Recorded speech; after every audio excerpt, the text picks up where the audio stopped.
किसी ने कानून तोड़ने की कोशिश की या कानून तोड़ा किसी ने भी, चाहे उसका ग्रीन कार्ड भी हो, अगर लॉ अगर तोड़ा तो डिपोर्टेशन उनकी भी हो सकती है।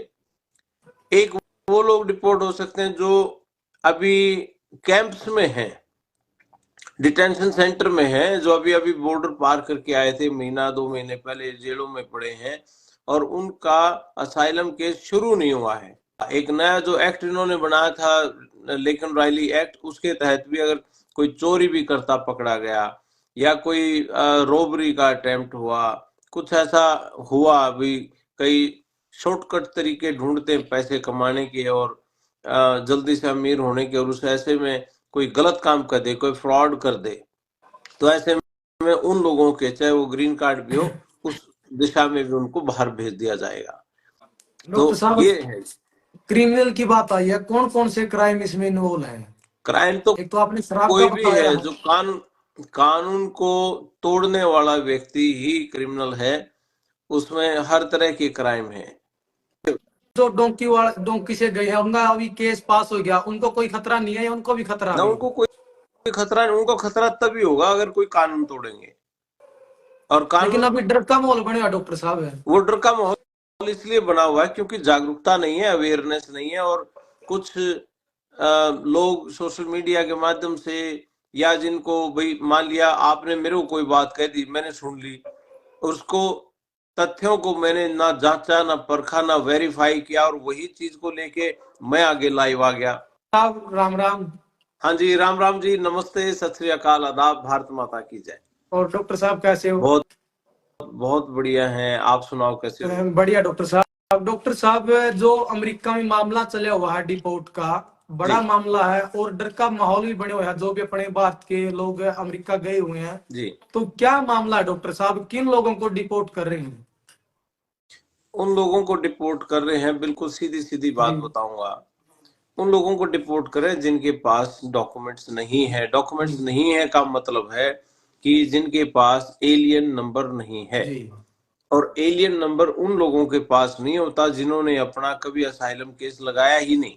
जी इसका एक एग्जाम्पल बता देता हूँ। मान लिया कोई भाई टूरिस्ट वीजा पे आया है जी और आके उसको 6 महीने की परमिशन मिली थी वहां रहने की, और वो 6 की बजाय उसको 8 महीने हो गए, 1 साल हो गया। जी और कई बार ये होता है कि जब आप यहाँ एंटर करते हो, उसके 1 साल के अंदर अंदर आप असाइलम केस लगा सकते हो, जी और वो 1 साल होने को है, या किसी को 4 महीने 5 महीने हो, लेकिन वो वेट करा 1 साल में अभी समय है तो लगा लेंगे, कोई नहीं, कौन सी जल्दी है। वो अगर पकड़े गए क्योंकि उनका कोई केस नहीं लगाया हुआ है, तो फिर उन लोगों को प्रॉब्लम आ सकती है। वो पकड़े गए तो डेफिनेटली, अगर कोई ऐसा है केस की भाई अगर असाइलम की रियली उसको जरूरत है, तो वो तुरंत प्रभाव से अपने वकील से बात करके अपना केस डाल दें डॉक्टर साहब, जो ताकि उनका टूरिस्ट बचाव वीजा। हो। और जो स्टडी वीजा पे मान लिया कोई आया हुआ है और उसने भी पढ़ाई छोड़ के असाइलम लगा दी, और उसका भी केस अभी शुरू नहीं हुआ है, अभी सोच ही रहा है केस लगाने की, वो पकड़ा गया तो उसको भी 200% प्रॉब्लम आएगी।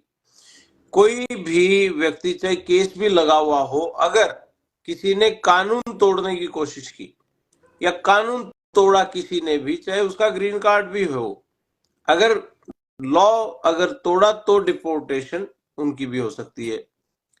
एक वो लोग डिपोर्ट हो सकते हैं जो अभी कैंप्स में हैं, डिटेंशन सेंटर में हैं, जो अभी अभी बॉर्डर पार करके आए थे, महीना 2 महीने पहले जेलों में पड़े हैं और उनका असाइलम केस शुरू नहीं हुआ है। तो उनको वहीं की वहीं, मतलब उनकी कार्रवाई की जा सकती है कि उनको अगर लगे कि या इस बात पे जो ये कह रहा है इसकी कहानी पे हमें भरोसा नहीं, तो उसको वहीं से उसको डिपोर्टेशन उस पर लगा के उसको रिमूव किया जा सकता है। अगर जेन्युइन स्टोरी लगे किसी की और वो जेल में है, अभी अभी आया है, तो ऐसा नहीं है कि भाई उसकी जेन्युइन स्टोरी होने के बावजूद उसके पास सारे प्रूफ हो, तथ्य हो, तो उसकी सुनवाई भी होगी। ऐसा नहीं है कि असाइलम केस लगाना ही यहाँ बंद कर दिया गया, ऐसा नहीं है। वो स्ट्रिक्ट है मामला कि भाई इसकी पूरे अच्छे से जांच पड़ताल हो, रिव्यू हो अच्छे से, क्योंकि असाइलम तो हर कंट्री में होता है, पूरे वर्ल्ड में। तो डॉक्टर इसलिए, लेकिन बॉर्डर के अंदर से अब कोई आ नहीं सकता, उसको पूरी तरीके से सील किया गया है। तो ये है मेन बात कि किन को डिपोर्ट किया जा रहा है, जिनके पास सारे कागज पत्र हैं। मान लिया ड्राइवर लाइसेंस है, उसके पास एलियन नंबर है, वर्क ऑथराइजेशन है, सोशल सिक्योरिटी है, लेकिन किसी न किसी जुर्म में पकड़ा गया, किसी न किसी केस में पकड़ा गया, या कोई कानून का उल्लंघन कर दिया। उसका सबसे मेन कॉमन कानून का उल्लंघन मैं कहूंगा शराब पी के गाड़ी चलाना। अगर शराब पी के गाड़ी चलाई तो डेफिनेटली अगर पकड़ा गया तो फिर पक्की उसका मतलब, अपने हरियाणा में कहते हैं ना, उसका तागा कर देना। ये बेशक बिल्कुल उनका तागा कर देंगे और भेज देंगे। कोई और हुआ एक नया जो एक्ट इन्होंने बनाया था, लेकिन रायली एक्ट, उसके तहत भी अगर कोई चोरी भी करता पकड़ा गया, या कोई रोबरी का अटेम्प्ट हुआ, कुछ ऐसा हुआ, अभी कई शॉर्टकट तरीके ढूंढते हैं पैसे कमाने के और जल्दी से अमीर होने के, और उस ऐसे में कोई गलत काम कर दे, कोई फ्रॉड कर दे, तो ऐसे में उन लोगों के, चाहे वो ग्रीन कार्ड भी हो, उस दिशा में भी उनको बाहर भेज दिया जाएगा।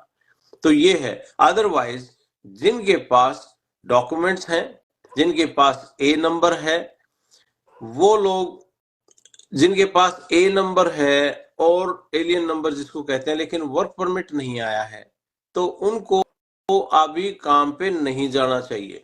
जिसके पास परमिशन काम की है, अपने कागज पास रखें और बिल्कुल खुले दिल से काम करें, कोई रोकने वाला नहीं है। और ये एक भाई कोई लिख रहा है कि ड्रग्स वाला भी है, आशीष भाई, कोई अमेरिका में ही शायद। ये भी बात पक्की है, अगर कोई ड्रग्स माफिया के साथ जुड़ा हुआ है और कोई ड्रग्स का खुद का काम कर रहा है, या कोई ड्रग्स को बढ़ावा दे रहा है, इस तरीके से कोई अगर करता पाया गया, उसको भी नहीं बख्शेंगे, चाहे वो ग्रीन कार्ड भी क्यों ना हो।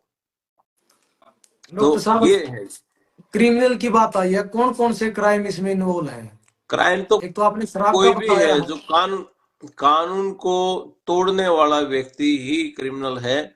उसमें हर तरह के क्राइम है, कोई मर्डर है, रेप है, चोरी है, डकैती है, इस तरह की चीजें हैं, या ह्यूमन स्मगलिंग का है, ये सब चीजें हैं, वेश्यावृत्ति है, ये सब चीजें हैं उसके अंदर शामिल। और इवन चोरी का भी, जब मैं कह रहा हूं कि चोरी भी अगर किसी ने की तो वो भी उस एक्ट के अंदर है, तो वो भी नहीं बख्शे जाएंगे। मतलब कानून कोई भी तोड़ा जाए तो उसको फिर बख्शा नहीं जाएगा। पहले थोड़ा सा ऐसा नहीं था, क्योंकि ये एक्ट को पहले भी पास करने की कोशिश की गई थी, लेकिन हुआ नहीं था। पिछले साल भी इसकी कोशिश हुई थी, लेकिन पास नहीं हुआ था। तो ये अब पास हुआ है। और इस एक्ट के, हाँ जी, जो कैंप में है वो सिर्फ डोंकी वाले हैं, या फिर जो ग्रीन कार्ड है वो भी हैं? नहीं, कैंप में ग्रीन कार्ड वाले नहीं है, तो वो जो बॉर्डर पार करके आते हैं, उनको पहले उधर डिटेंशन सेंटर में ही रखते हैं। वहां से आगे चल के फिर वो अपना, उनकी जो प्रोसेसिंग होती है वहाँ, उनका जो इमिग्रेशन है उसमें उनका इंटरव्यू होता है, आईस उनका इंटरव्यू करती है कि भाई किस तरीके से आप जो इंटरव्यू, उनकी बातें होती हैं, भाई क्यों आए आप, क्या मसला था, वहाँ क्या बात हुई थी। फिर वो अपनी बात बताते हैं, जी मेरी जान को खतरा था, मेरे साथ ये हुआ वो हुआ। अगर उन पे सवाल जवाब करते हैं वो, उसको कहते हैं क्रेडिबल फियर इंटरव्यू। कि आपका जो डर है, जहां से आप आए हो, आपकी जान का जो खतरा आप बता रहे हो, अगर वो डर क्रेडिबल है, जिसपे विश्वास किया जा सकता है, अगर क्रेडिबल फियर इंटरव्यू आपका पास हुआ, तो वो आपको रिलीज कर देते, छोड़ देते, जी जाओ, आपका स्वागत है, हम आपकी रक्षा करेंगे यहाँ। और उसके बाद ही आप बाहर जाके अपना असाइलम का केस लगाते हैं। डॉक्टर साहब, जो डोंकी से गए हैं, उनका अभी केस पास हो गया, उनको कोई खतरा नहीं है या उनको भी खतरा ना? है? उनको कोई खतरा नहीं। उनको खतरा तभी होगा अगर कोई कानून तोड़ेंगे। और कानून, लेकिन अभी डर का माहौल बनेगा डॉक्टर साहब है। वो डर का माहौल इसलिए बना हुआ है क्योंकि जागरूकता नहीं है, अवेयरनेस नहीं है। और कुछ लोग सोशल मीडिया के माध्यम से, या जिनको भाई मान लिया आपने मेरे को कोई बात कह दी, मैंने सुन ली, उसको तथ्यों को मैंने ना जांचा, ना परखा, ना वेरीफाई किया, और वही चीज को लेके मैं आगे लाइव आ गया,